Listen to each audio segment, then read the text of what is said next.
Do'stlar, men ko'p gapiryapman. Alisher Navoiy kutubxonasiga borib ishonmasanglar tekshirib ko'ringlar. U yerda rus kampirlar bor. 101, 107 yoshga kirganlar. Undan ham ko'proq yoshga kirishadi. Nimaga bilasiz ularmi? Ularga 107 yoshga kirishdi. Ular kitob o'qiydilar va davomini bilgilari keladi. Bizda yomon narsalar nima bilasizmi? Hamma qimni gapirib bering. Pensiya chiqib olganimizdan keyin uyda o'tirib qolamiz va zerikishni boshlaymiz. Yaqinda bir shogirdim gapirib qoldi-da, ustozimga savol berdim. Ustoz, bu kitoblaringizni qachon o'qib olasiz?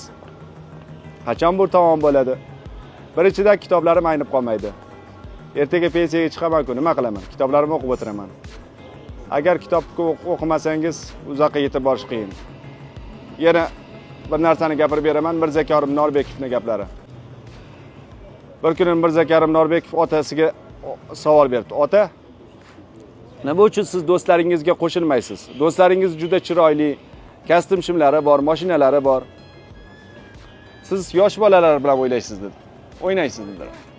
Otam savolimga javob qaytarmadi. Oradan 30 yil vaqt o'tdi. Otam savolimga javob qaytardi. Bolam, esingdami shu bunaqa savol bergan edik? Ha, ota, esimda shunday savol bergan edim.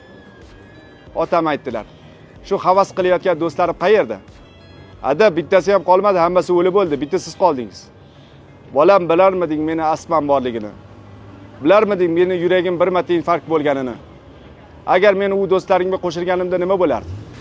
Ular kasalliklar, muammolar to'g'risida gapirardilar. Men ham uzoqqa bormasdan ketgan bo'lardim. Meni yosh bolalar bilan o'ylaydi deding. Bilib olgin, bolam, haqiqiy hayotda yosh bolalar yashaydi. Ular hech qachon o'lim, kasallik va muammolar haqida gapirmaydilar.